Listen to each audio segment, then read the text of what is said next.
Salut à toi, c'est Rémi, j'espère que tu vas bien. Bienvenue dans cette nouvelle vidéo où on va voir comment booster ta rentabilité en location meublée. Donc, je vais te parler de tips pour booster ta rentabilité en location, par exemple meublée classique, pour l'amener à quelque chose d'un petit peu plus rentable, d'un petit peu plus sécuritaire, sans trop de vacances locatives. Donc, ce qu'il faut te dire, c'est que acheter un appartement pour le louer à un étudiant, c'est ce que j'ai fait personnellement à mes débuts. C'est quelque chose qui fait moins peur que de faire directement de l'immeuble, de la coloc ou de la courte durée, par exemple. Et c'est pas plus mal si tu veux. Donc, personnellement, je ne suis pas un gros rentier avec 60 lots. Tu le sais très bien, mon but au travers de cette chaîne YouTube, c'est de t'accompagner, mais c'est aussi de te montrer mon parcours d'investisseur de zéro. Je t'ai montré mon premier appartement qui casse pas trois pattes à un canard, mais qui est là, qui rapporte 150 euros de cash flow mensuel tous les mois. Et c'est déjà très bien. Et ça m'a permis de mettre un pied à l'étrier à l'immobilier et ensuite d'aller chercher des choses un petit peu plus rentables et d'avancer vers l'indépendance financière et le statut de rentier. Donc mon but, c'est de t'aider à faire la même chose et de te montrer que en gars normal, en gars lambda, je suis parti sans rien, progressivement avec des investissements pas ouf, un petit peu, voilà, avec un cash flow moyen, mais on peut progressivement monter les marches de l'investissement et aller vers le statut d'indépendant financièrement. Donc ce premier logement, c'était un logement meublé classique, studio étudiant, et je vais t'expliquer comment dans cette vidéo, tu peux, toi, si tu veux investir dans un studio étudiant ou si tu en as déjà un, comment booster sa rentabilité. Alors avec un studio étudiant, c'est sûr que tu ne vas pas faire 500 euros de cash flow dès ton premier investissement parce que ça va être assez compliqué. Tu vas être sur des petits prix, tu vas être sur des petits loyers, donc ça va être compliqué d'aller chercher du 500 euros de cash flow. Personnellement, je te l'ai dit, j'ai fait 150 euros de cash flow, je fais toujours 150 euros de cash flow mensuel sur mon premier bien immobilier et ça me correspond très bien. C'est mon histoire, c'est comme ça que j'ai commencé, tant mieux.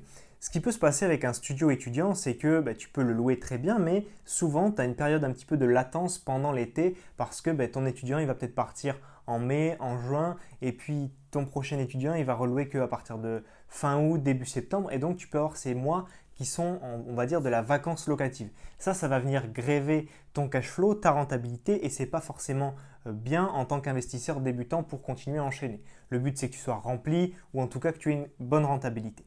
Donc pour faire face à ce problème potentiel de la vacance locative dans une location meublée étudiante, ça peut être un studio, un T2 ou plus, ce qui est possible de faire, c'est de mettre cet appartement en location courte durée pendant l'été, pendant 2 à 3 mois l'été, pendant les mois les plus creux pour ton étudiant. Donc tu peux mettre une annonce sur Airbnb, Booking ou d'autres sites de location saisonnière et ça va te permettre de finalement combler une potentielle vacance locative et même d'exploser ta rentabilité sur 2-3 mois qui auraient pu être creux en location meublée classique. Alors attention, si tu as déjà investi dans l'immobilier, que tu as déjà ce type de produit, un studio ou un T2 étudiant, peut-être qu'il est situé dans une toute petite ville ou alors qu'il est vraiment en périphérie, pas du tout bien situé pour de la location courte durée. Dans ces cas-là, ça ne pourra pas forcément bien marcher. Par contre, si tu projettes d'investir et que tu veux faire de la location classique à un étudiant, c'est très bien pour commencer, il n'y a pas de problème. Ce qu'il faut te dire, c'est que peut-être qu'en ayant vu cette vidéo, tu vas dire, ok, peut-être que je l'avais vu vraiment très très proche des facs, peut-être que je vais essayer de chercher à mi-chemin entre les facs et le centre-ville. Alors peut-être que les prix vont un petit peu augmenter, mais derrière, tu pourras aussi le louer plus cher et le louer tout simplement pendant les mois d'été. Si tu comptes investir dans un village de 5000 habitants où il n'y a aucun tourisme, si tu veux, ça va être plus compliqué de faire de la location courte durée pendant l'été. Donc essaye d'avoir un emplacement qui est favorable à la location courte durée, une ville assez grande avec un petit peu de tourisme, un petit peu d'attrait et à ce moment-là, tu pourras justement switcher pendant l'été pour faire de la location courte durée. Bien sûr, si tu es dans ta phase d'études, tu considères que tu as un logement, le cash flow avec un étudiant il va être correct, peut-être que tu vas aller chercher un autre bien, potentiellement, tu fais que étudier, qui va être plus proche du centre, donc plus attractif en location courte durée, qui va être un peu plus cher, mais forcément ton cash flow l'été, il va augmenter. Peut-être que tu auras de meilleures prestations à voir. C'est vraiment à étudier et puis aussi bien sûr étudier ton marché, le marché de la location courte durée dans ta ville, faire une fausse annonce, étudier les offres sur Airbnb, le prix à la nuitée sur les sites comme Airbnb et Booking. C'est vraiment une étude de marché pour être sûr que ce soit une bonne chose de faire ça l'été. Lorsque tu loues en location meublée, tu peux utiliser un bail classique de location meublée qui dure 1 an et contrairement à la location nue où les baux durent 3 ans. Donc avec un bail meublé, c'est un bail de location meublée classique, c'est un bail d'1 an qui est tacitement reconductible. C'est-à-dire que si toi tu ne fais rien, que ton locataire fait rien, le bail va continuer va être reconduit tous les ans sans durée limite.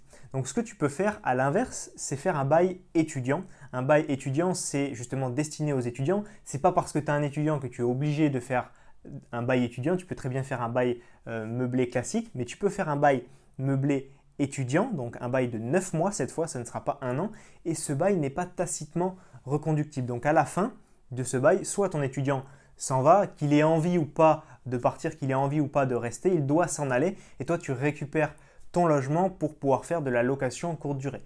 Donc tu peux faire un bail de 9 mois qui commence début septembre et qui va jusqu'à fin mai, et ensuite juin, juillet, août, tu vas pouvoir faire de la location courte durée. Donc ce système, il est favorable dans le sens où ça peut t'éviter d'avoir des vacances locatives, comme on a dit, booster ta rentabilité. Après, tout dépend de ton profil, du profil de ton logement, de la façon dont tu as fait tes travaux, de la rénovation, du loyer, de la façon dont ton logement plaît et tout l'écosystème qui va avec. Parce que la location classique meublé étudiant, c'est beaucoup moins contraignant si tu veux. Donc si par exemple à la fin de ton bail de 9 mois, ton étudiant il souhaite rester, conserver l'appartement, à ce moment-là tu peux refaire un bail et pas t'embêter forcément avec de la location courte durée. La location courte durée, il y a de la gestion, on me le dit souvent. Personnellement, je délègue tout, donc je ne le vois pas si tu veux ce côté-là. Beaucoup de personnes ne veulent pas déléguer ou pas entièrement déléguer la location courte durée et donc se créent un deuxième job, peut-être pendant 2-3 mois, pour gérer cette location courte durée. Donc attention à ça, ça va être beaucoup plus contraignant. Il y a beaucoup plus d'usure avec un appartement en courte durée qu'avec un appartement où tu as un simple étudiant en place. Si tu veux trouver une personne pour gérer cet appartement, personnellement, ma prestataire de service qui gère mes appartements à Airbnb, Booking, etc., elle ne prend pas d'appartement juste pour l'été parce que ça lui fait beaucoup trop de travail pendant 3 mois pour un gain qui est minime et des clients qui ne sont pas fidèles sur toute l'année. Alors que personnellement, quand je lui donne des biens en courte durée, je lui donne sur l'année et donc ça, elle prend. Donc il y a beaucoup moins de personnes qui voudront te gérer tes biens seulement pour 3 mois. Après, si tu fais un appartement qualitatif, ton étudiant, il sera très bien dedans. Si tu fais de la location courte durée, ça sera très bien aussi pour ce mode d'exploitation. Mais ton étudiant, il va peut-être se dire « Ah ben ouais, mais moi j'ai un appart au top, j'ai pas envie de le lâcher cet été et je veux le récupérer, enfin je veux l'avoir pour l'année prochaine, donc je vais le garder au moins pour être sûr. » Des fois, il y a les parents derrière qui sont d'accord et qui peuvent justement payer le loyer. Ça m'est arrivé personnellement, donc moi personnellement, je n'ai pas encore fait cette technique parce que j'ai jamais eu de vacances locatives sur mon bien immobilier et depuis donc cette année, donc tu sais bien qu'il y a eu le confinement, le coronavirus, etc. Et la personne qui est dans mon bien immobilier, c'est un étudiant. Il est en études supérieures. Les études supérieures n'ont pas reprise après le confinement. Donc sur les mois d'avril, mai, juin, il n'y a rien eu du tout. Et il ne m'a pas donné de préavis de départ. Il n'est pas parti de l'appartement. Pourquoi? Parce que j'ai un appartement haut de gamme, top 1, top des appartements de ma ville. Donc il a toutes les prestations requises. Je me souviens pendant la visite, sa mère m'a dit bah oui, mais il est plus cher que les autres. J'ai dit oui, mais il est plus cher, mais il a plus de qualité, il a plus de prestations, il est plus joli. Donc forcément, il est plus cher, mais il est plus joli. Donc c'était un petit peu drôle, mais elle ne le disait pas méchamment, moi non plus d'ailleurs. Et du coup, il a gardé ce bien immobilier, il le garde pendant tous les mois de confinement, tout l'été jusqu'à septembre, parce que les cursus immobiliers, j'allais dire, les cursus universitaires sont assez longs et durent 2-3 ans minimum. Après, ils peuvent durer 5 ans, plus encore si tu fais médecine ou ce genre de choses.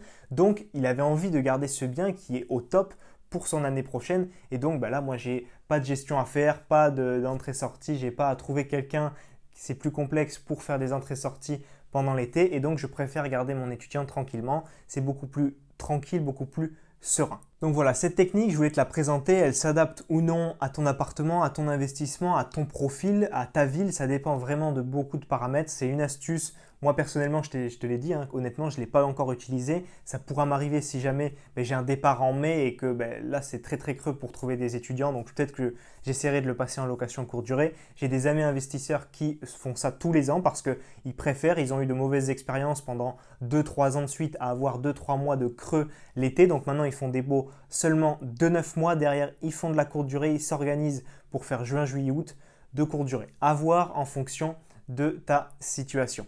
Donc dis-moi dans les commentaires de cette vidéo ce que tu penses de cette technique. Est-ce que tu l'as déjà appliquée? Est-ce que tu comptes l'appliquer ou est-ce que ça va te servir pour choisir ton futur bien immobilier? Pense à liker cette vidéo si elle t'a appris des choses et pense à t'abonner à ma chaîne YouTube et activer la petite cloche pour être prévenu à chaque fois que je te publie une nouvelle vidéo. Si tu veux que je t'aide à investir et à réussir, tout comme j'ai fait à mes débuts il y a quelques années de cela, mon premier investissement immobilier et donc ton premier achat, Ce que j'ai fait pour toi, c'est que j'ai créé 1 heure de formation offerte. Elle se trouve dans la description de la vidéo et tu auras accès à 5 vidéos de formation privées et inédites qui t'expliquent étape par étape de A à Z, tout le processus détaillé pour réussir ton premier investissement immobilier.